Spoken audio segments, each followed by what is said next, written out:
Bonjour messieurs, bienvenue au webinaire immobilier Patrimoine 24 en partenariat avec Wenimo. Aujourd'hui, nous avons le plaisir de recevoir trois sociétés de gestion. Arkéarem avec Yann Wittkok, qui est directeur général. Bonjour Yann. Bonjour Benjamin.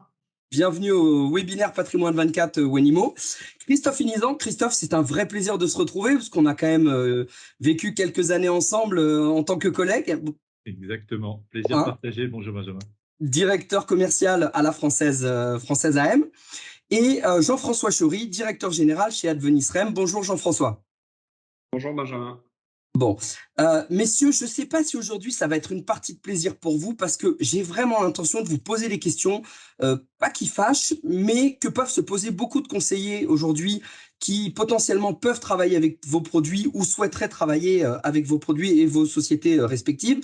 Il y a des vrais sujets aujourd'hui, on va parler du Covid, on va parler de l'inflation, notamment des impacts que ça peut avoir sur l'immobilier et sur vos produits et sur les adaptations que vous pouvez mettre en place dans vos différentes sociétés de gestion. Pour commencer, je vais vous demander un exercice qui n'est pas toujours évident, pour certains oui, pour certains non, c'est de faire une brève présentation de votre société de gestion et de vos spécificités. On va commencer par toi, Jean-François. Est-ce que tu peux nous présenter Advenisrem et vos spécificités? 2-3 minutes maximum parce qu'on a vraiment beaucoup de sujets à aborder. D'accord, j'ai essayé d'être bref.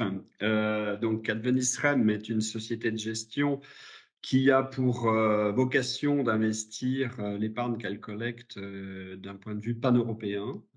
On collecte entre 150 et 200 millions par an. Notre capitalisation aujourd'hui est d'un peu plus d'1,2 milliard d'euros. On a donc plus de 90% de nos investissements qui sont réalisés à l'étranger, principalement en Allemagne et en Espagne, notamment avec deux véhicules SCPI, Rovalis et Elialis sur la partie espagnole, et puis maintenant, depuis un an, sur la société civile Advenissimo Capital, qui a vocation aussi à être très européenne, très diversifiée et multiclasse d'actifs. Donc on est présent en termes de distribution auprès des CGPI, auprès des banques, auprès des assureurs, à plus de 70-75% de notre collecte. Donc, on est de plus en plus référencé. Et donc, j'en remercie, et je remercie Wenimo d'ailleurs sur ce sujet, puisqu'on démarre un nouveau partenariat avec vous. Bah, tu me coupes l'herbe sous le pied, mais je te laisse finir du coup. Et donc voilà, donc nous, notre vocation, elle est plutôt d'investir d'un point de vue pan-européen et avec des thématiques plutôt bureaux. Donc on en reparlera peut-être tout à l'heure. Oui, bien sûr.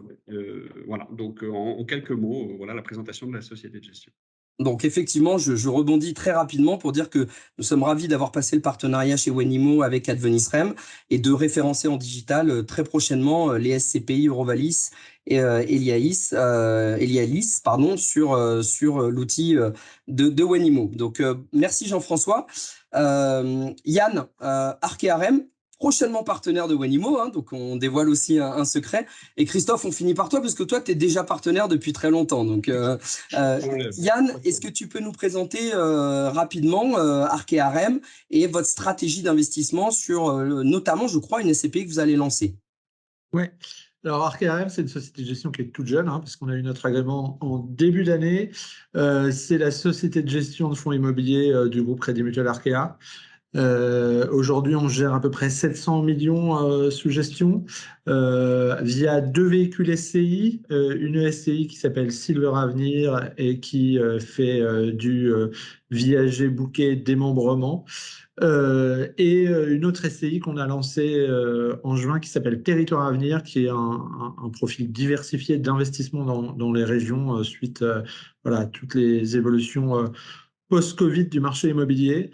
Et comme tu le disais, on lance une SCPI dont on a eu l'agrément en septembre. On la lance début janvier. Elle va s'appeler Transition Europe. Elle a pour ambition d'investir dans l'immobilier des nouveaux usages et essentiellement hors de France, à plus de 80%, et donc essentiellement sur voilà, tout ce qui est nouvelles formes de logistique, nouvelles formes de bureaux, nouvelles formes d'activités vraiment au sens large et en dehors de France. Voilà. Et qui sera référencé sur Wenimo, bien évidemment. Bien sûr. Christophe, acteur historique et avec qui on a passé très rapidement un partenariat avec Wenimo et on en est ravis. Je ne sais pas si on doit représenter la Française, mais je t'invite quand même à le faire. Vous êtes un peu cousin, très éloigné avec Yann. qui est la française et quelles sont vos spécificités? Oui, on est ravis de travailler avec Wenimo, bien évidemment. Donc la française, alors si, pour représenter, c'est toujours utile.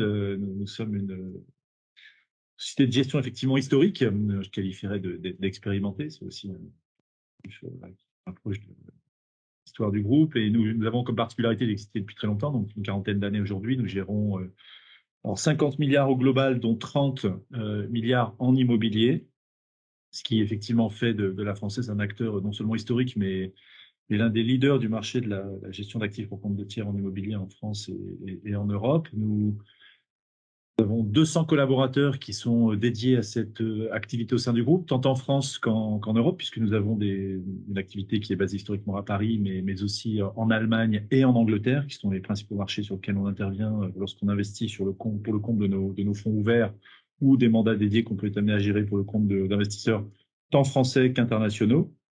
Et puis, donc, tout cela représente, pour information, 6 000 locataires, 4 millions de mètres carrés sous gestion et bien sûr 2000 actifs. Donc, voilà, c'est un métier qu'on exerce depuis très longtemps et l'histoire du groupe nous a permis de connaître différents cycles. Donc, on va en parler tout à l'heure, mais c'est très important, effectivement, de connaître le comportement de ces classes d'actifs dans les différents cycles qu'on peut connaître. Et en conclusion, on gère la plus importante SCPI du marché qui est l'épargne foncière avec 5 milliards d'actifs sous gestion, comme vous le savez.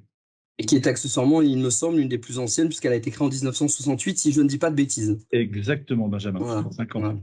On connaît bien, on connaît bien. Messieurs, vous avez été très bons parce qu'on a largement tenu le timing sur la présentation. Rentrons dans le vif du sujet. En première partie, on va parler finalement du Covid. On voit que le Covid revient quand même, malgré tout. C'est des phases. Ça va devenir, je pense, comme la grippe. C'est-à-dire que maintenant, on sait qu'il y a des phases de l'année où on aura la grippe. Malheureusement, on perd des personnes à cause de ça. Les impacts, on les a vus en 2020. On a commencé à les sentir en 2021. Si on devait résumer aujourd'hui le Covid, quels sont les résultats finalement du Covid aujourd'hui? Qu'est-ce que vous avez mis en place? Est-ce que ça a changé les comportements de certains locataires pour vous? Je pense notamment au bureau et le télétravail, parce qu'on continue à avoir des clients finaux qui nous disent « moi, je ne veux plus de bureau ». Et on sait que le bureau, pour autant, représente encore une majeure partie des transactions sur l'immobilier professionnel. Vous m'arrêtez si je dis des bêtises, mais il me semble qu'on est encore autour de 60-70% de volume sur le bureau. On parle beaucoup de logistique, de santé, de commerce, mais le bureau reste une très grande majeure partie des investissements professionnels. Et donc, avec ces nouveaux comportements, quels impacts, notamment dans la gestion de vos fonds, et qu'est-ce que vous avez, vous, pu mettre en place dans la gestion de vos biens, dans les relations avec vos locataires, pour contrebalancer finalement les effets du Covid. Je vais commencer par toi, Christophe, par le fait que vous avez cet historique. Jean-François pourra nous dire un mot effectivement ensuite sur ce que ça peut donner en Allemagne, mais sur la France, à la française, comment ça se passe, cette partie Covid? Oui, avec plaisir, Benjamin, mais même au-delà de la France, en Europe, parce que finalement, les comportements et le Covid n'a pas concerné que la France, bien évidemment, j'aurais tendance à dire. C'est loin et en même temps, c'est actuel, au sens où on a beaucoup parlé du Covid pendant 2 ans, puis c'était parti, puis c'est revenu. Ce qui est certain, c'est que sur l'immobilier, je partage ce que tu as dit, à savoir qu'il y a beaucoup d'interrogations sur le bureau. On voit encore les chiffres, y compris en SCPI, il y a toujours beaucoup d'allocations qui se font sur l'immobilier de bureau, qui reste le socle des allocations immobilières. Concernant l'impact sur l'immobilier de bureau en tant que tel, c'est vrai, ça a accéléré des tendances. On ne va pas se répéter par rapport à ce qui a pu être dit lorsque la crise Covid est arrivée, mais il y avait des tendances à l'œuvre déjà au moment du Covid et le principal impact, ça a été quand même le comportement en termes de la modification en termes d'usage des bureaux, ce qu'on a appelé l'hybridation des bureaux, c'est-à-dire que les acteurs économiques qui consomment des mètres carrés de bureaux ont adopté des modes de fonctionnement qu'on a qualifiés de télétravail, de flex office, on peut les appeler comme on veut, mais il est certain que du coup, ça a modifié le comportement de ces acteurs dans le sens où avant la crise du Covid, il y avait beaucoup d'usages des mètres carrés de bureaux qui étaient consacrés à des espaces qu'on va qualifier d'individuels, pour faire simple, et un petit peu à des espaces dits collectifs, et que la crise du Covid a simplement retourné les choses, au sens où maintenant, on voit bien que les surfaces de bureaux qui sont utilisées par les acteurs économiques sont principalement consacrées à des espaces que je vais qualifier de collectifs, à peu près à 70%, et un petit peu moins, voire beaucoup moins, des espaces individuels. Donc ça traduit un changement de comportement des acteurs, ça traduit une appréciation de l'immobilier de bureau un petit peu différente de ce qu'on a pu connaître dans le passé, c'est-à-dire que je ne vais pas simplement consommer des mètres carrés de bureau, je vais avoir besoin qu'on m'apporte des services. Et donc c'est tout ce qui concerne l'immobilier serviciel. Et ça a un impact majeur sur la classe d'actifs, tout simplement parce que on a vu se mettre en place un marché à minima 2 vitesses. D'un côté, des bureaux qui sont, on peut qualifier d'obsolètes, qui ne correspondent pas ou plus à l'attente des locataires. Et de l'autre côté, des actifs qu'on peut qualifier de prime, ou en tous les cas des actifs qui sont bien placés, donc qu'on va qualifier d'accessibles. Et c'est une notion qui est fondamentale aujourd'hui. Nous, à la française, on parle de nouvelle centralité, j'y reviendrai tout à l'heure. On voit bien que ça a modifié l'attente des parties prenantes, les entreprises, les collaborateurs, ça c'est très important.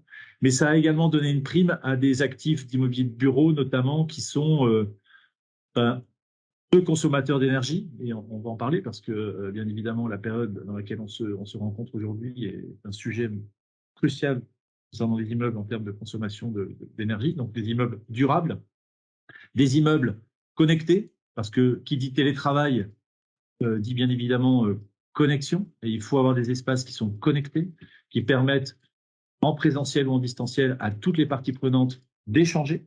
Même si on est loin, il faut pouvoir échanger et il faut de la connectique.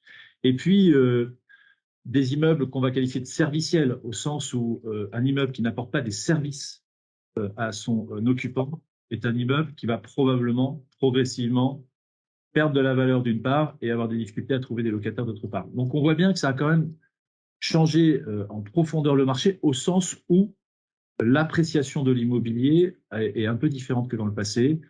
Aujourd'hui, on a besoin d'avoir une vraie valeur dans l'immobilier et pas que de la valeur immobilière, la valeur servicielle, la valeur en termes de durabilité. Et donc, d'un côté, vous avez un marché qui est très demandeur de ce type d'actifs, mais en face duquel il n'y a pas suffisamment d'offres. Aujourd'hui, il y a une insuffisance d'offres en face de la demande d'actifs qu'on va qualifier de core, faire court, donc d'actifs prime. Et inversement, vous avez un marché qu'on va qualifier d'actifs secondaires qui se dégrade assez vite et qui va probablement avoir du mal à retrouver les valeurs d'avant-crise du Covid. Donc ça, c'est les éléments vraiment structurants de ce qu'on peut analyser en sortie de crise du Covid et avant de rentrer dans la crise qu'on connaît, énergétique notamment. Et c'est vrai qu'aujourd'hui, on voit Paris Centre, c'est quasi impossible de trouver des bureaux. Les prix sont absolument stratosphériques. Dans Paris Centre, c'est impossible. Enfin, je veux dire, voilà, j'ai beaucoup d'interlocuteurs qui disent je cherche des bureaux, je n'arrive pas à trouver. Inversement, on a beaucoup de questions, notamment sur la Défense ou de la proche périphérie, où on se dit est-ce que j'ai vraiment envie d'avoir dans ma SCPI une tour à la Défense où plus personne n'a envie d'aller travailler à la Défense et où on se demande s'il y a un vrai intérêt à être sur cette classe d'actifs à ce moment-là. Clairement, alors je vais poursuivre, mais effectivement, on voit bien que c'est pas intuitif d'ailleurs, hein, puisque quand on parle de bureau, c'est ce que tu disais très justement, c'est qu'il y a certains qui sont encore dans l'idée que l'immobilier de bureau est mort. On entendait beaucoup dans les médias pendant la crise du Covid, la fin du bureau. Bah, c'est pas tout à fait ça qui s'est passé. Alors, pas du tout. Aujourd'hui, le bureau reste l'élément dans lequel on se retrouve, dans lequel on crée de la valeur au sein des entreprises, dans lequel accessoirement les collaborateurs se retrouvent et reçoivent les clients, hein, ce qui est quand même majeur. Et on voit dans une économie qui se dématérialise en quelque sorte, qui se numérise, on a besoin d'échanges en présentiel, en physique. On le voit, on était tous, pour prendre cet exemple à Patrimonia, on a tous besoin de se réunir. Et dans l'immobilier de bureau, concrètement, on voit les collaborateurs revenir. Ils reviennent différemment. Le télétravail a été adopté, c'est une certitude, en moyenne 2 jours par semaine dans les grandes entreprises. Mais globalement, on a toujours besoin de ces mètres carrés dans lesquels on se retrouve. Par contre, c'est vrai que ça a permis de monter en gamme, en quelque sorte. L'immobilier de bureau d'aujourd'hui et de demain est très qualitatif, hein. On a des immeubles de bureau qui sont quand même des endroits où on a plaisir à venir, où il y a beaucoup de services. On y travaille, mais pas que. Et donc ça va être déterminant pour notamment l'évolution de la valorisation de ce segment de marché dans les années à venir. Et quand on parle d'accessibilité, c'est très important. On le voit aujourd'hui, on est dans une crise du carburant en France, on voit bien qu'il faut des immeubles accessibles, notamment dans les hubs de transport, à proximité de l'endroit où vivent les collaborateurs, par exemple, et ça c'est très important, des immeubles durables, des immeubles qu'on peut hybrider, c'est-à-dire qui peuvent être flexibles, et des immeubles qui vont être au dernier standard en termes de consommation énergétique. Donc ça, c'est vraiment les éléments très structurants de l'immobilier de bureaux post-Covid, j'aurais peut-être. Merci Christophe. Alors Jean-François, chez Advenis, tu nous as expliqué que vous étiez plutôt investi sur l'Europe, notamment l'Allemagne et aussi l'Espagne. De votre côté, le Covid en Allemagne et en Espagne, quel est votre point de vue? Qu'est-ce que vous avez mis en place? Est-ce que c'est différent de ce que vient de dire par exemple Christophe sur la France? Et puis je reviendrai avec Yann a posteriori sur effectivement potentiellement les nouveaux investissements post-Covid qu'aujourd'hui on peut réaliser et qui seront peut-être parfois plus judicieux que ce qui a pu être fait par le passé.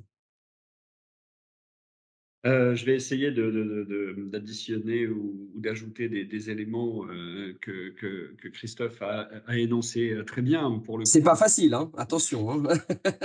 C'est pas facile et il est toujours très bavard comme d'habitude. Sur l'Allemagne et sur l'Espagne, effectivement, il n'y a pas de sujet différent. On est sur l'Europe. De toute façon, la crise Covid, elle a été mondialisée. Donc tout le monde a vécu effectivement ces sujets de manière assez similaire. On a pour autant la même logique, même si certains États ont légiféré, pas d'autres, sur des sujets effectivement de télétravail ou pas. Ça va dépendre de pas mal de sujets. La décentralisation en Allemagne fait qu'il n'y a pas de pouvoir central de ce point de vue-là et chaque région a voté ou non effectivement ses propres sujets en termes de télétravail. Et au-delà de ça, c'est aussi les syndicats et les regroupements d'entreprises, ou en tout cas en fonction de la typologie des entreprises, qui ont voté ou non effectivement ces accords. Donc il n'y a pas eu de règle nationale. Et donc, ça va dépendre pas mal des landes, d'une part, et aussi des entreprises dans le domaine d'activité où elles travaillent. Bon, au final, on arrive à peu près à la même conclusion, hein, c'est que les entreprises sont un encreur ou une encre, ou en tout cas un marqueur important au niveau des salariés, au niveau des entreprises et au niveau des dirigeants pour faire en sorte effectivement que les collaborateurs viennent retravailler. Et ça, c'est valable dans toute l'Europe, que ce soit en Allemagne ou que ce soit en Espagne. On a aujourd'hui, bien entendu, des entreprises qui vont et qui ont déjà demandé à avoir des réductions de surface pour des raisons aussi de télétravail et aussi des raisons de rationalisation de leur carré de bureau. Ça, on le voit un peu partout. Et on a à l'inverse des entreprises qui vont très bien, qui sont en croissance, en tout cas jusqu'à maintenant. On reparle tout à l'heure de l'inflation, de la remontée des taux et des sujets de récession peut-être, mais jusqu'à ce jour, en tout cas, on a aussi des entreprises dans nos portefeuilles qui vont très bien et qui nous demandent des mètres carrés. Donc tout ça est un équilibre. Et là où on peut ajouter quelque chose, et en tout cas, j'aime bien préciser ça, c'est que auparavant, dans nos SCI, et notamment quand on avait des fonds managers, on avait plutôt tendance à regarder que les chiffres, c'est-à-dire les données financières de nos actifs. Avec l'ESG, avec l'ISR, on regarde un peu plus les données extra-financières, et donc on s'attache aussi à prendre des décisions d'investissement ou des décisions d'asset management sur des sujets environnementaux, sociaux, de gouvernance, et donc à intégrer nos actifs plutôt dans des plans à 3 ans, à 5 ans, et à de voir comment on va évoluer cet actif.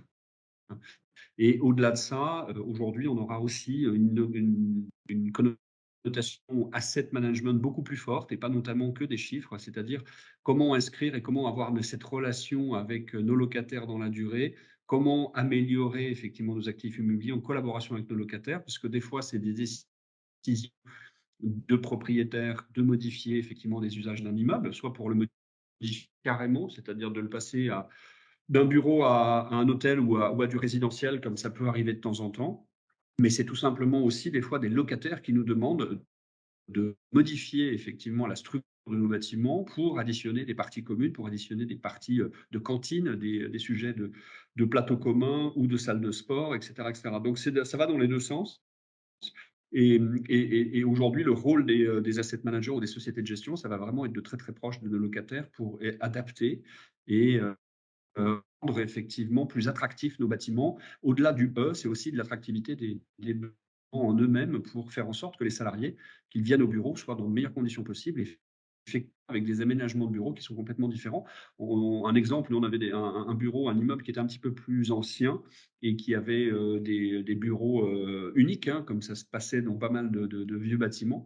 L'intégralité du bâtiment a été refait avec des salles communes, des salles de partage, des salles, comme on appelle, informelles, pour qu'effectivement les salariés soient dans de meilleures conditions en termes de travail, de brainstorming, et donc l'immeuble a été complètement refiguré en ce sens. Donc je pense que ça va faire des éléments qui sont très importants pour adapter le bureau aux nouveaux usages et aux nouvelles demandes des locataires, au-delà effectivement des critères purement financiers de ces actifs. Voilà. Et ça, c'est valable effectivement en France, en Allemagne, en Espagne, notamment parce qu'on a les typologies de locataires qui peuvent être assez similaires en règle générale aussi, notamment quand on a des grands groupes communautaires et qui ont à peu près la même demande un petit peu partout en Europe. Merci Jean-François. Alors c'est un tout petit peu haché, quand tu parles, donc je ne sais pas s'il y a une adaptation à faire sur la connexion, sur le voilà, mais ça coupe parfois un peu. On arrive à comprendre, mais voilà, si on peut essayer d'améliorer ça pour la prochaine prise de parole. Et c'est du direct, donc voilà, on est en plein dedans. Merci Jean-François. On voit malgré tout donc qu'effectivement, les sociétés de gestion ont adapté, hein, leur façon de gérer finalement les biens, les relations avec les locataires, qu'on ne prend plus forcément en compte que les critères financiers. On va aussi prendre en compte les critères extra-financiers. On a parlé d'ESG, on en va parler des problèmes énergétiques, notamment aujourd'hui, hein, des immeubles à vocation durable. Yann, de votre côté, vous avez une grosse SCI qui s'appelle Silver Generation. Là, c'est encore autre chose puisqu'on est sur du viager, hein. Silver Avenir, pardon. Je confondais avec un autre, toutes mes excuses. Donc, c'est Silver Avenir, la boulette, il fallait pas le dire. Donc, c'est Silver Avenir. Et vous êtes sur du viager, hein, principalement. Donc, Ouais. c'est encore un peu autre chose. Vous lancez une SCPI. Vous, du coup, vous dites, voilà, nous, on va aller sur finalement, les nouvelles générations de biens, que ce soit de la logistique, du bureau, du commerce. Vous prenez en compte le fait qu'il y a eu cette crise Covid, qu'il y a la crise énergétique. On va en parler, que bon, il y a aussi potentiellement l'inflation. Donc, quel va être finalement le biais que vous allez prendre pour la gestion de votre SCPI et les typologies d'investissement? Et quelle est votre position par rapport au Covid là-dessus? Ouais, mais le Covid, il a été structurant pour nous comme pour toute l'industrie. Je pense que déjà le Covid, la première chose à noter quand même, c'est qu'il a montré la formidable résilience de nos produits à tous. Quand on voit ce qui se passe sur les marchés, actions, obligations, l'immobilier, quand ça marche pas très bien, ça fait du 1 ou 2%. Mais quand on regarde ce qui s'est passé pendant le Covid, on a tous fait des perfs autour des 4%, des 5%, voilà. Et voilà, c'est vrai que j'étais dans une autre très belle société de gestion pendant le Covid et que tout le monde s'inquiétait de ce qu'on allait pouvoir délivrer à la fin de l'année. Voilà, tout le monde a délivré des résultats très corrects et je crois que c'est quand même important de le souligner, la résilience, parce que c'est pas la première crise que l'immobilier traverse, hein. Christophe rappelait l'âge de sa SCPI la plus âgée, elle en a connu, elle, des crises, et pourtant elle est toujours là. Donc je pense que c'est important de souligner comment l'immobilier a une résilience et que effectivement on parle de la fin du bureau, mais que de toute façon, le bureau des années 60, c'était pas le bureau des années 90, qui n'était pas le bureau des années 2020 et qui sera pas le bureau des années 2050. Et il y aura toujours du bureau. Moi qui suis en train de lancer une société de gestion, je peux vous dire que on peut pas tout faire en télétravail et que c'est juste pas possible. Alors c'est bien d'en avoir un peu, mais que on a besoin de présence et de lieux d'échange et de lieux de créativité surtout. Et c'est vrai que ça a été structurant, nous, ces deux crises pour lancer nos produits et les designer et les inventer. La question qui me revient souvent, c'est mais est-ce qu'il ne faut pas être un peu fou pour lancer une société de gestion aujourd'hui, après le Covid, avec la guerre en Ukraine?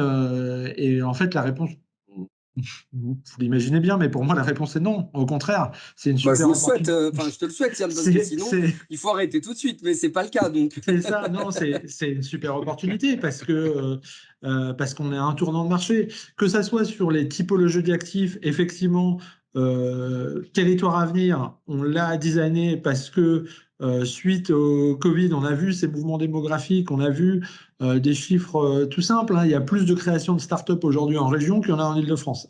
Et ça, c'est depuis 2019, depuis le Covid. Et ça s'accélère. Et on voit donc que voilà, ces territoires en région ont besoin de développer des offres immobilières, hein, que ce soit sur du bureau, que ce soit sur de l'activité, sur la logistique, et on a besoin de les accompagner. Je pense que ce qui a permis de rappeler aussi la crise du Covid, c'est que l'immobilier est au cœur de l'économie. Souvent, on parle de l'immobilier comme quelque chose de passif, comme quelque chose d'un investissement qui sert pas à grand-chose et qui est quelque chose de bon père de famille. L'immobilier, c'est au cœur de l'économie et nos locataires sont au cœur de l'économie. Et donc, on a un vrai rôle à jouer de dynamisation des territoires. Voilà, en sélectionnant où on investit et dans quoi on investit, et ben, on a un impact forcément. Et comment on investit, hein, parce qu'effectivement, nos véhicules sont labellisés ISR pour nos nouveaux véhicules, Territoire Avenir et la future SCPI, parce que c'est essentiel, parce qu'on en parlera après, mais pour moi, c'est source de création de valeur à moyen terme.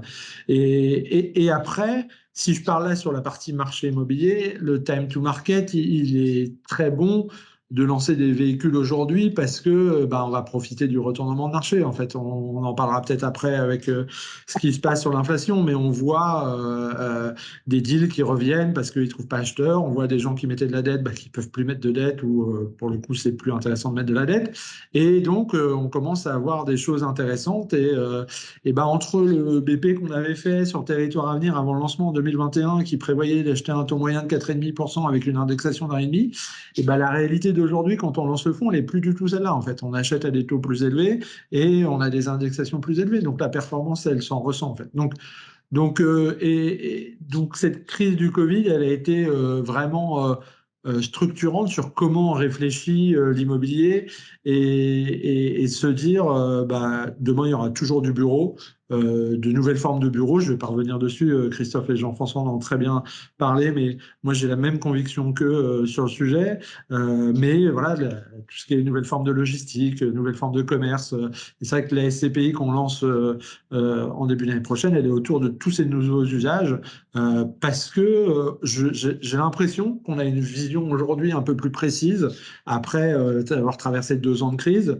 De ce que sera l'immobilier de demain, en fait, et que c'est un peu plus facile de se dire aujourd'hui. Et la notion de durabilité, on parle souvent d'immobilier durable, on oublie que la première durabilité d'un bâtiment, c'est le fait de pouvoir l'utiliser pendant longtemps. C'est-à-dire que vous pouvez faire le meilleur bâtiment possible avec la meilleure consommation d'énergie possible, voire, mais si vous le détruisez dans 5 ans ou que vous refaites complètement, il n'y a pas de notion de durable, même si c'est le plus performant énergétiquement, parce qu'il y a cette notion de trouver des bâtiments qui soient flexibles et qui puissent s'adapter, et voilà, qui aient une durée de vie suffisamment longue, hein, parce que on oublie souvent, mais dans l'immobilier, la principale source d'émissions carbone, c'est quand même l'acte de construire, et qu'avant qu'un bâtiment consomme la même chose que ce qu'il a mis lors de la construction, il se passe un peu de temps quand même. Merci Yann. Alors je redis toutes mes excuses. Le produit phare c'est Silver Avenir, hein, bien évidemment, et les autres produits à venir. Pour revenir sur ce point que vous aviez dit, la résilience de la SCPI, je rappelle juste un chiffre, hein, c'est-à-dire qu'on a eu peur quand même d'une baisse massive des rentabilités. La rentabilité 2020, année crise Covid, on est autour de mémoire 4,15, 4,19 en moyenne. Hein, je parle bien d'une moyenne. Hein, il y a de grosses disparités cette année-là, mais la moyenne, on était à 4,40, 4,44, on est tombé à 4,19. Et en 2021, on est remonté même presque au-dessus de 2019. On était sur une moyenne qui a été révisée récemment autour de 4,50 de moyenne de rentabilité. Donc, on voit bien la résilience. Alors, bien évidemment, tous les secteurs ne sont pas logés à la même enseigne. C'est sûr que 2020, une SCPI d'hôtellerie a beaucoup plus subi que de la logistique, que de la santé ou qu'une certaine typologie de commerce. Mais voilà, on voit bien qu'il y a cette résilience. Pour autant, ça fait la transition avec la deuxième partie. C'est le sujet de l'inflation. Moi, je suis régulièrement contacté par les partenaires avec qui on travaille sur la plateforme Wanimo qui me disent est-ce que on n'a pas un risque de baisse des prix? Est-ce que la rentabilité va tenir? Moi, on m'a toujours appris en cours d'économie que quand les taux remontent, l'inflation remonte, le prix de l'immobilier va baisser. Alors, oui, c'est vrai qu'il y a ces liens qui peuvent avoir lieu. Après, est-ce qu'il ne faut pas dissocier l'immobilier résidentiel du professionnel? Je pense qu'effectivement, on risque d'avoir un impact assez majeur sur l'immobilier résidentiel pour plein de raisons. Un regain d'intérêt sur l'obligataire. Christophe pourrait nous en dire un mot, puisque vous gérez une partie obligataire sur vos fonds actions. Et c'est vrai qu'aujourd'hui, avec des rendements à 6, 7, 8, 10% sur l'obligataire, est-ce que j'ai intérêt à aller sur de l'immobilier à 3, 4? Bah, c'est un vrai sujet pour un particulier aujourd'hui. Que les taux de crédit pour les primo-accédants ont fortement augmenté, donc il va y avoir une baisse des volumes. Qui dit baisse des volumes à terme devrait logiquement dire baisse du prix de mon immobilier résidentiel. Pour autant, est-ce qu'on a les mêmes impacts sur le professionnel? Vous venez d'expliquer quand même que les locataires, en tout cas les sociétés avec qui vous travaillez, étaient demandeurs de mètres carrés. Donc il y a une vraie demande. On voit quand même que malgré la crise, l'économie ou les sociétés se portent plutôt bien. Donc l'inflation, la hausse des taux, finalement quel impact? On a dit, est-ce qu'on dissocie résidentiel ou immobilier professionnel? Et puis je crois que Christophe, tu voulais aussi nous en dire deux mots, mais vous l'avez tous un peu évoqué, les nouvelles normes, notamment environnementales, les critères, la crise économique, énergétique, et finalement on va plus regarder la prime de risque que sur le plan financier, mais on va peut-être la regarder sur d'autres facteurs, entre guillemets, plus qualitatifs et non plus quantitatifs. Voilà, donc finalement, tous ces points-là, les rendements, les valos, qu'est-ce qu'on fait avec cette inflation galopante aujourd'hui qui, aujourd'hui, tel qu'on le voit, est supérieur au rendement de la SCPI. Jean-François, pour commencer, on va alterner un peu pour éviter de refaire dans le même ordre. D'une part, et puis je vais essayer d'être court, comme ça je prends un petit peu la place à Christophe et à Yann. Il y a La chambre entre vous deux il y a deux aujourd'hui. sujets pour moi. Je dirais un mot après, si je peux me permettre. Il y a deux sujets. Il y a deux sujets pour moi. Il y a le sujet effectivement de l'inflation, il y a le sujet de l'impact de l'inflation sur les loyers, il y a le sujet aussi de l'inflation par rapport au prix des matières premières et donc effectivement des travaux, puisqu'accessoirement dans nos immeubles, il y a toujours un petit peu de travaux et donc ces travaux aujourd'hui coûtent plus cher qu'hier. Et il y a le sujet de la valorisation. Et donc, tout ça est lié, tout ça est assez complexe quand même, parce que ce n'est pas aussi simple que ça, et ce n'est pas des relations directes. Et puis, il y a le sujet de l'ESG, on en parlait tout à l'heure, et de la valorisation de certains actifs par rapport à d'autres. Si j'aborde le côté plutôt valorisation, je pense que ce qu'on avait estimé en début d'année avec le label ISR, l'ESG, et le fait effectivement que nous ayons le temps devant nous pour travailler nos actifs et pour leur permettre d'avoir une valorisation certaine à un certain temps. À très court terme, ça vient de se modifier. C'est-à-dire qu'aujourd'hui, avec l'augmentation des prix de l'énergie, on a clairement effectivement une accélération de la valorisation et de la différence de valorisation, et on aura à partir effectivement de cette fin d'année et à partir de valorisation de la fin d'année, des différences de valorisation entre les actifs qui seront vertueux, qui seront certifiés, qui seront soit neufs ou reconfigurés, et des actifs qui seront plus anciens et sur lesquels effectivement il y a des anticipations de travaux. Donc ça fait partie des éléments qui sont importants dans le sujet de la valorisation, au-delà même de l'augmentation des taux. C'est surtout le sujet de la différenciation entre les actifs neufs et les actifs plus anciens, où il y aura une vraie différence de valorisation. Ça, on va le constater dès cette fin d'année. Donc ça, c'est le premier point. Après, le sujet de l'indexation et le sujet de l'inflation, il va avoir des sujets positifs et des sujets négatifs. Comme je le disais tout à l'heure, les sujets positifs, c'est notamment l'indexation des loyers. On a des portefeuilles avec des indexations de loyers, et donc on va avoir une augmentation de nos loyers. Sur Orovalis et sur Elialis, c'est nos deux SCPI tertiaires. On a fait le point au 30 septembre. On a une augmentation moyenne de nos loyers de 4,52 et de 5% sur nos deux SCPI. Donc ça, c'est plutôt un impact positif, c'est-à-dire que notre base de loyer vient d'augmenter de par effectivement les indexations de loyer de 4,5 ou 5%. Alors ça, c'est de loyer brut. Derrière, vous avez aussi des charges qui viennent d'arriver et qui sont plus importantes au niveau des locataires, et notamment sur la partie charge, notamment liée à l'énergie et au fait de chauffer des immeubles. Et donc ça va venir au moins par rapport à cette indexation de loyer. Donc ça va faire partie des éléments importants entre des équilibres d'augmentation de loyer liés à l'indexation et des équilibres liés à des charges supplémentaires. Et donc à la fin de l'année, ça va avoir un impact normalement positif, mais c'est un des facteurs qui est important à prendre en considération. De l'autre côté, pour finir, sur la partie inflation, on a l'inflation des prix et notamment des travaux. Et donc là, on a aussi des sujets liés à des augmentations de travaux dans nos budgets et dans nos capex par rapport effectivement à nos anticipations de travaux sur les portefeuilles, et ça va plutôt peser sur les rendements. Donc l'équilibre, il va être assez compliqué à faire, et à court terme en tout cas, entre des indexations de loyer, des augmentations de prix, des augmentations de charges, et surtout un impact de valorisation entre des actifs neufs et des actifs effectivement qui sont plus vieux et qui, eux, vont subir des baisses assez rapides sur le marché. Donc voilà les grandes tendances, et on aura à gérer avec ça dans les mois qui viennent et on va dire dans les 12 à 24 mois qui viennent, en fonction des évolutions des taux et notamment des taux d'intérêt, l'augmentation des taux directeurs. Merci Jean-François. Yann, l'inflation chez Arkéarem, comment vous voyez ça finalement? Vous qui lancez une SCPI finalement.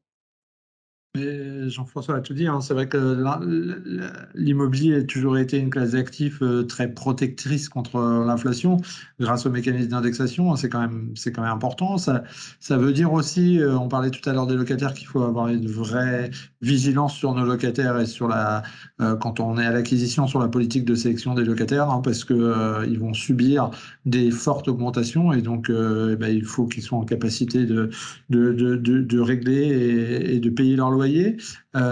Mais c'est vrai que pour nous aujourd'hui c'est plutôt une opportunité quand on lance un véhicule, parce que cette inflation elle va le pair avec une augmentation des taux de rendement, hein. Pour l'instant c'est léger, mais on le voit quand même.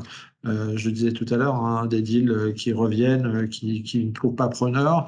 Il y a après un paradoxe du fait que il y a encore des gens qui ont pas mal d'argent à placer sur les marchés, et donc on se retrouve beaucoup sur des immeubles avec des locataires solides, des baux de longue durée.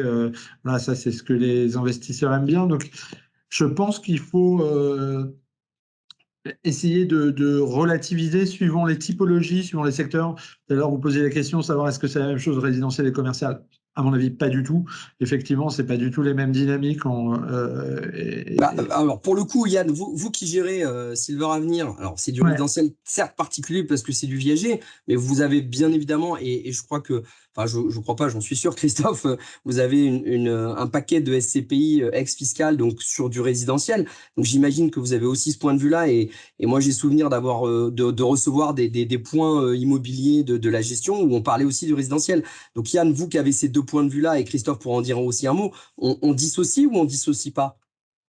Oui, on dissocie, et on dissocie en plus les marchés.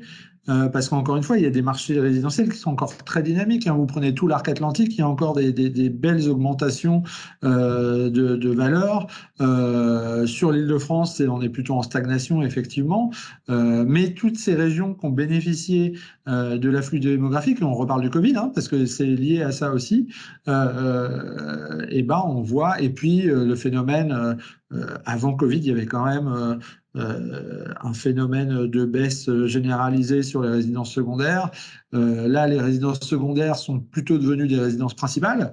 Et donc, du coup, on a pas mal de régions dans lesquelles on a investi sur Silver Avenir, notamment sur le sud-est de la France, sur l'arc atlantique, où on a encore des augmentations de valeur. Et on ne pense pas que pour l'instant, on ait de retournement dans le marché sur ces régions-là. Parce que le logement, il y a toujours une tension. En fait, c'est ça le paradoxe, c'est que certes, ça va devenir plus compliqué au niveau des particuliers pour emprunter, et ça l'est. Les taux sont plus élevés, mais ils sont plus élevés, mais ils restent beaucoup plus faibles que ce qu'on a connu même en 2007-2008. Hein. Et donc, c'est toujours intéressant d'acheter. Et donc, on a encore des particuliers qui sont en demande de logement. Et on sait, c'est la marotte de la plupart des gouvernements de développer le logement. Souvent, ils ne le font pas très bien. Mais on sait qu'il y a un besoin fort de logement en France. Et donc, après, encore une fois, il y a des catégories différentes. Il faut être très sélectif parce que si on part sur le plan environnemental, il y a des vrais sujets de transformation du parc résidentiel, surtout les catégories F, G, même DE, hein, parce qu'à terme, on va vers des catégories qui sont exclues de la location ou même, comme on peut imaginer, comme on peut voir aux Pays-Bas, hein, certaines catégories qui sont exclues de la vente carrément. On n'a plus de droit de vendre ces biens-là. Donc il y a un vrai défi et il y a une vraie sélectivité à avoir aujourd'hui. Nous, on est extrêmement sélectif sur ce qu'on achète. Hein, sur Silver à l'avenir, on a vu 1,5 milliard de biens résidentiels depuis le début de l'année. On est à peu près à 200 millions d'euros. Donc, il faut être, je pense, très vigilant effectivement sur où on investit et dans quoi on investit, notamment sur cette partie rénovation énergétique qui pourrait coûter très cher à terme. En fait. Merci Yann. Alors Christophe, on entend l'inflation finalement bénéfique pour la revalorisation des loyers.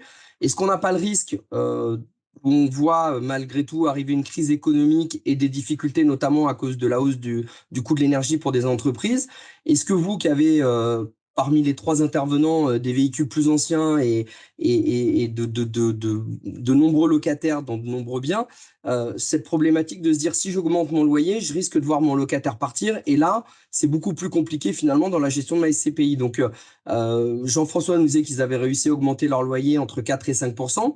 Vous, à la française, comment ça se passe aujourd'hui? Est-ce que vous faites malgré tout certaines mesures d'accompagnement? Est-ce que vous avez à augmenter vos revenus?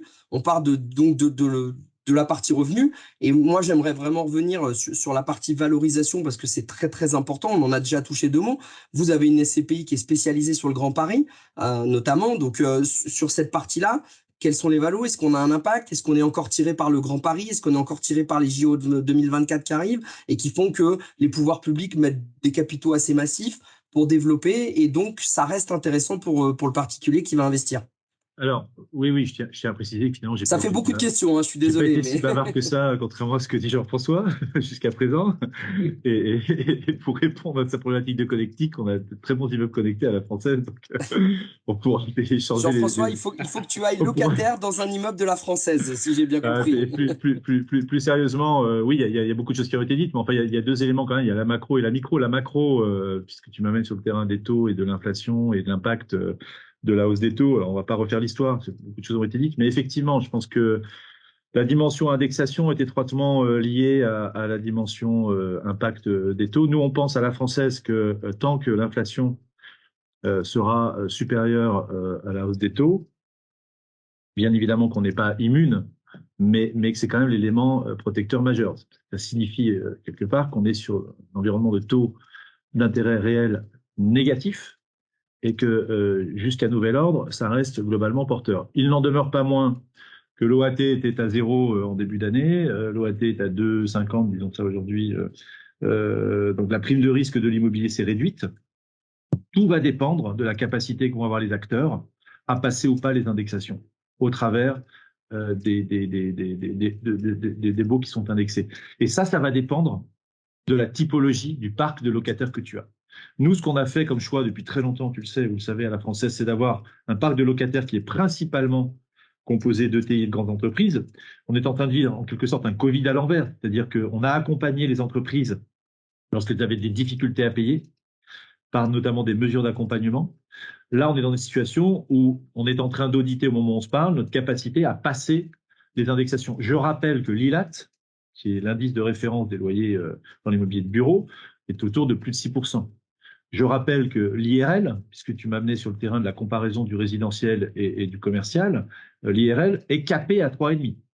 Déjà, le distinguo entre les deux marchés, il est là. C'est que du point de vue de l'indexation, on ne va pas pouvoir dépasser les 3,5 du côté de l'immobilier résidentiel. Il faut juste l'avoir à l'esprit. Donc, si l'inflation continue à être élevée et qu'on est capé à 3,5, immobilièrement parlant au niveau des cash flows, il y a un sujet. Au même titre, soit dit en passant, que sur tout un tas de PME, où vous le savez, il a été demandé par le gouvernement de ne pas passer des indexations de la 3,5 également. Donc la typologie des locataires dans les portefeuilles, c'est central.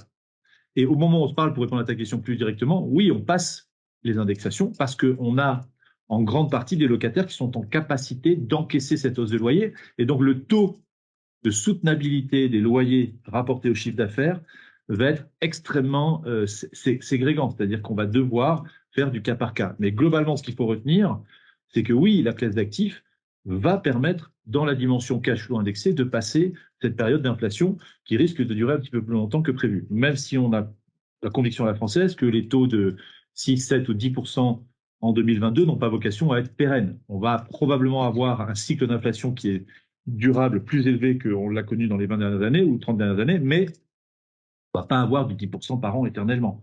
Si on a un régime d'inflation à 3 ou 4%, on peut imaginer qu'on va rentrer, ça c'est l'autre réponse à ta question sur les taux, on va rentrer dans un environnement de taux d'intérêt qui va être durablement plus haut que ce qu'on a connu dans le passé, mais nous pensons que la situation actuelle, elle est en termes d'impact sur la valorisation de l'immobilier tout à fait gérable. La question à laquelle je n'ai pas de réponse à ce stade, c'est l'année prochaine, comment vont se comporter les banques centrales par rapport à la hausse de ces taux. Nous pensons qu'il y a une dimension qui est intégrée dans le raisonnement, c'est qu'il est quasiment impossible, au regard de l'endettement des États, que les banques centrales montent les taux trop rapidement, de manière trop forte. Et donc, ça fait référence à la notion de vitesse de hausse des taux. Si la hausse des taux se fait progressivement et accompagne dans la durée le retour de l'inflation, ce sera gérable dans les valorisations du parc immobilier. Je ne suis pas en train de dire qu'il n'y aura pas d'impact en termes de valeur. Yann l'a évoqué tout à l'heure. Il est certain que les immeubles vétustes, obsolètes, qui consomment de l'énergie, sont en train de subir des ajustements de valeur. Mais il est aussi quasiment certain qu'il y aura une prime aux immeubles qui sont durables, bien placés, connectés, accessibles, tout ce que j'ai dit tout à l'heure. Donc c'est un marché qui va nécessiter une très grande sélectivité. Et pour répondre à ta question qui est un petit peu provocante, et je l'entends ainsi, et c'est très positif dans mon esprit, dans la mesure où quand tu dis qu'on a des véhicules très anciens, j'ai volontairement présenté la française dans l'introduction avec épargne foncière. Épargne foncière, et tu me vois venir, c'est 5 milliards d'actifs sous gestion, 50 ans. On a renouvelé, et c'est tout le métier, c'est la raison d'être de maisons de gestion comme celle que tu as réunie ce soir, c'est qu'on a renouvelé 50% du parc d'épargne foncière sur les 5 dernières années. Donc, il est évident que le parc et l'agilité de la gestion au sein du parc des SCPI est la traduction des maisons de gestion, de leur capacité à faire face à leur environnement sans avoir des actifs qui sont obsolètes. Bien évidemment qu'on s'ajuste en fonction de ce qu'on pense être le marché d'aujourd'hui et surtout de demain. Sur le Grand Paris, pour terminer, sur le Grand Paris, c'est une force de rappel, à notre sens, très significative. Je parlais d'accessibilité tout à l'heure, d'hub de transport, c'est à ça que je faisais allusion. Il est évident qu'aujourd'hui, pour aller chercher de la valeur en immobilier, il faut prendre un risque au sens noble du terme, et le Grand Paris est clairement identifié comme le projet d'infrastructure incontournable lorsqu'on est un investisseur en immobilier. Et si on arrive à le faire au travers d'un véhicule SCPI qui a des méthodes de valorisation, comme vous le savez, qui sont quand même extrêmement prudentes dans son ADN, on doit pouvoir traverser la crise tout en ayant un rendement qui est très satisfaisant, je vais le dire ainsi, tout en préservant la valeur.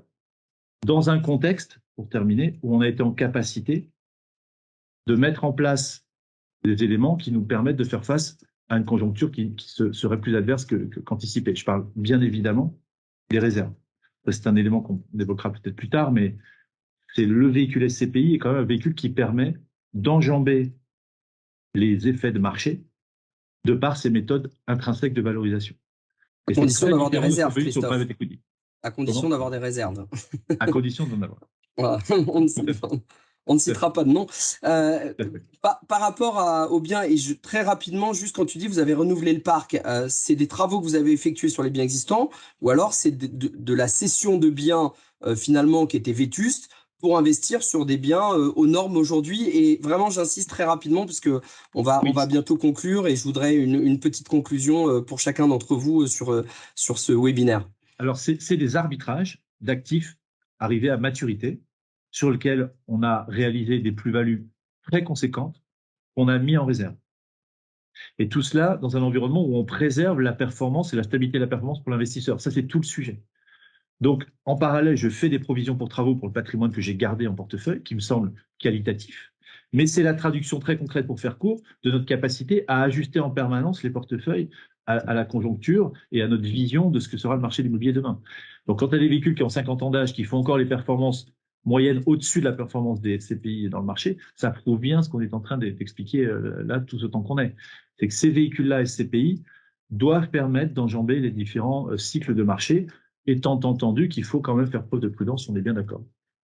Merci Christophe. Yann, du coup, sur la partie régionale, parce que vous avez effectivement cette SCI qui est plus régionale, ce qu'on constate malgré tout, c'est qu'il y a moins de télétravail en région finalement que sur la région parisienne, parce qu'on a moins de temps de transport, parce que même si le Grand Paris, comme l'a dit Christophe, va probablement favoriser les déplacements, malgré tout, c'est vrai qu'en province, que ce soit en métropole bordelaise, lyonnaise, on aura moins de transport, et donc on constate malgré tout qu'il y a moins, avec aussi des problèmes de connectivité dans les maisons des gens qui habitent dans ces métropoles-là, on a moins de télétravail. Donc vous avez ciblé assez fortement sur votre SCI la région. Est-ce que tu peux nous en dire deux mots par rapport à ça? Et je finirai avec Jean-François sur l'Allemagne, avec une inflation qui est presque plus galopante qu'en France et qui nous en dise deux mots là-dessus. Non, sur les régions, effectivement, l'impact est pas du tout le même, hein. On parlait tout à l'heure qu'il était difficile de trouver des bureaux dans le centre-ville de Paris, mais il est difficile de trouver des bureaux dans le centre-ville de pas mal de grandes villes françaises, en fait. Et c'est pour ça qu'on essaye d'accompagner ces mouvements immobiliers, mais c'est pas que sur le bureau, hein.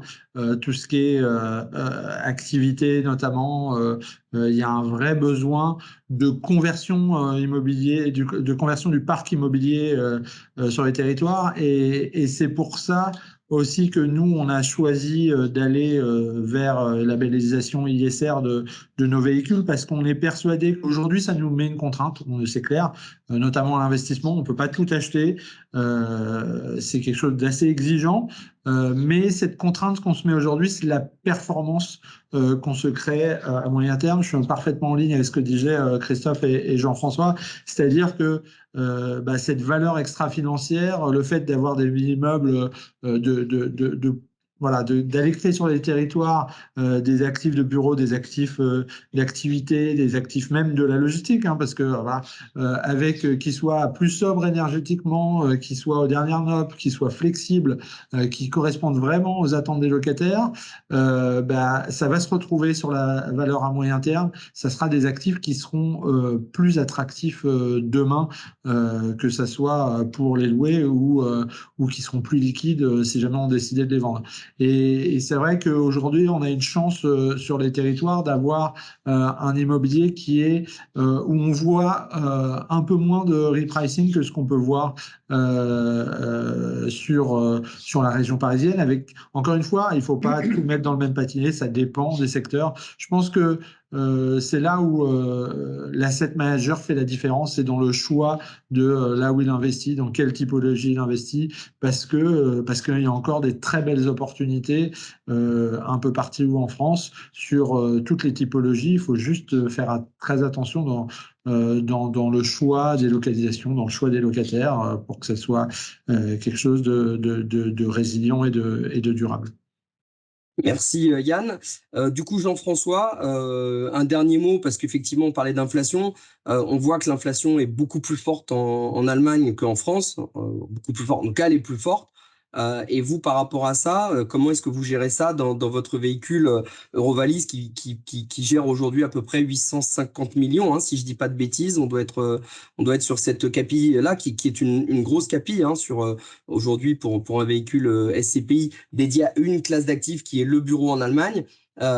Cette inflation très forte en Allemagne, quel impact et comment vous gérez ça? Assez rapidement, puisqu'après on va devoir conclure. On a déjà dépassé le temps, mais c'est tellement passionnant que c'est pas très grave.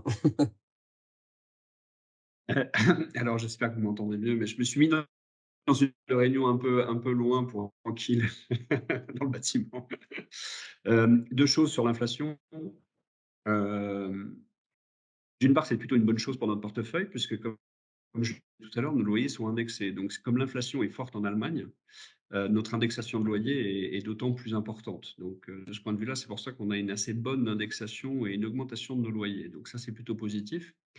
Après, je parlerai plutôt de macro, c'est-à-dire qu'en règle générale, les anglo-saxons ont tendance à impacter les hausses de matières premières à 100%. En France, on a tendance à toujours vouloir, en tout cas l'État, à toujours vouloir accompagner effectivement et à bloquer ces hausses. On parlait tout à l'heure de l'index du résidentiel à 3,5.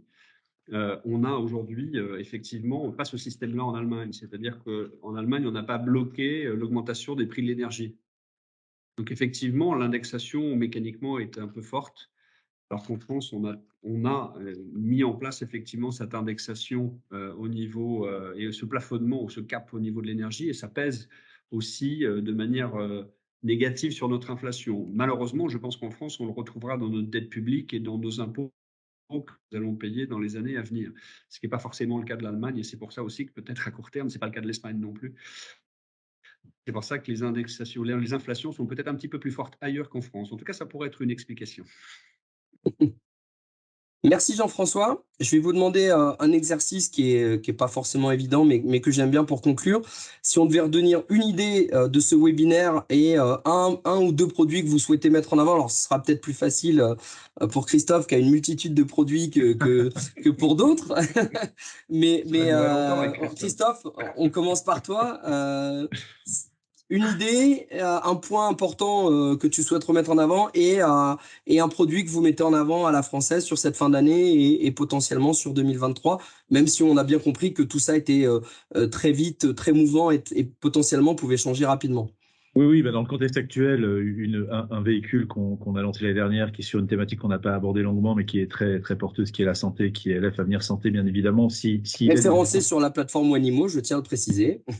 Merci de le rappeler, Benjamin. Tu as raison. Effectivement, des actifs, des sous-jacents acycliques décorrélés s'il en est, puisqu'on parlait de cela tout à l'heure, c'est important mais avec une approche un peu différente des fonds qui existent aujourd'hui, c'est-à-dire qu'on va orienter les investissements sur les nouveaux usages, puisqu'y compris dans l'immobilier de santé, il y a des nouveaux usages qui ont émergé à la crise du Covid, notamment tout ce qui a trait à la médecine de proximité, donc les maisons de santé pluridisciplinaires. Donc on se tient à disposition des partenaires qui nous feront la gentillesse d'écouter ce webinaire pour évoquer ce sujet qui est central. C'est bien évidemment une SCPI labellisée ISR. Voilà, on aligne bien évidemment les intérêts de tout le monde et c'est incontournable aujourd'hui, qui est européenne, qui ira aussi en Allemagne et qui donc a vocation à permettre aux partenaires de faire des allocations thématiques au travers du véhicule qu'est la SCPI. Et puis pour terminer, en ce qui me concerne, dans tous les cas, ce biais-là, c'est bien sûr les unités de compte immobilière, les SC.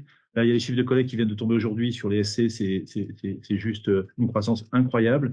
Et on comprend bien l'intérêt d'avoir des véhicules. Et chez nous, c'est LF Multimo Durable, qui est une approche multistratégie, multithématique, multigestionnaire en architecture ouverte et qui est également labellisé ISR. Donc oui, le label ISR va s'imposer et rendez-vous l'année prochaine pour tout ce qui est préférence de durabilité, bien évidemment, dont je n'ai pas parlé, mais qui est un vrai sujet dont on va être amené à parler ensemble longtemps.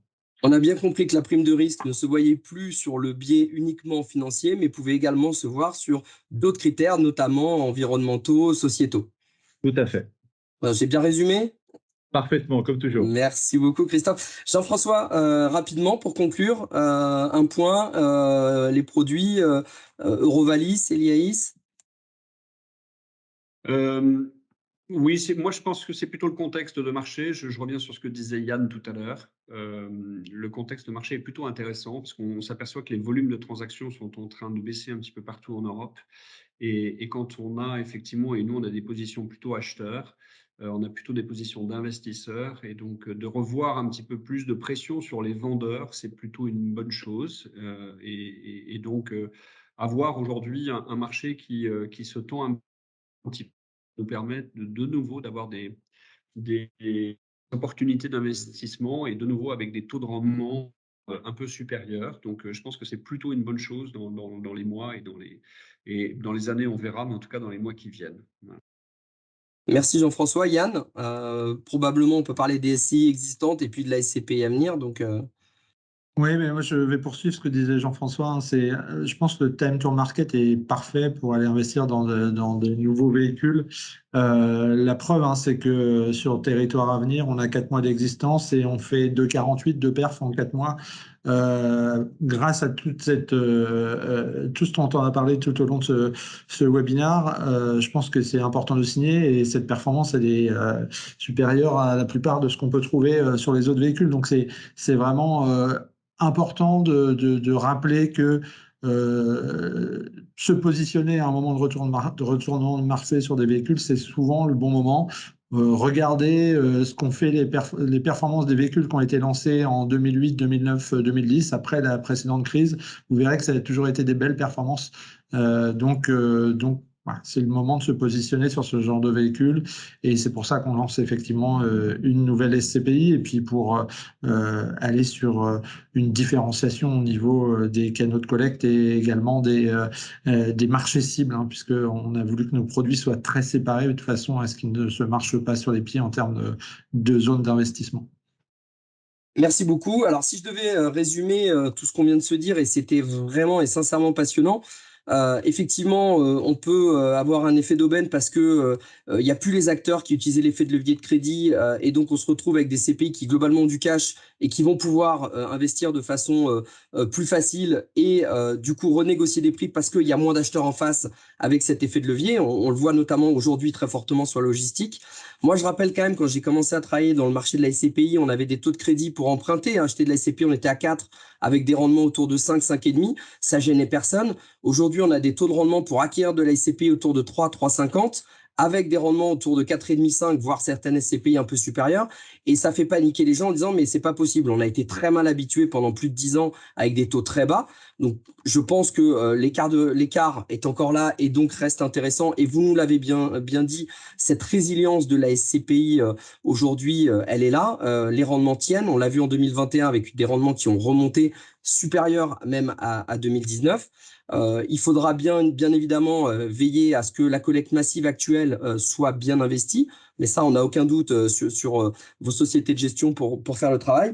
Et je finirai avec mon credo qui est absolument infaillible, je crois, c'est la diversification. Vous avez 3 maisons de gestion différentes, des typologies d'investissement différents. Eh bien, on vient chercher un produit chez chacun d'entre vous pour faire des allocations diversifiées, tant sur le plan sectoriel que géographique.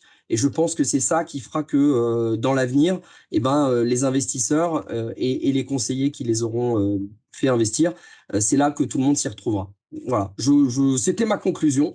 Messieurs, je vous remercie, c'était absolument passionnant. On a largement dépassé le temps, mais je pense sincèrement que pour avoir eu des retours sur les précédents, les gens seront passionnés parce qu'on a vraiment abordé les sujets dans le fond, sur les problématiques actuelles qu'on peut connaître, sur les craintes que peuvent avoir les investisseurs sur l'immobilier, notamment liées à l'inflation.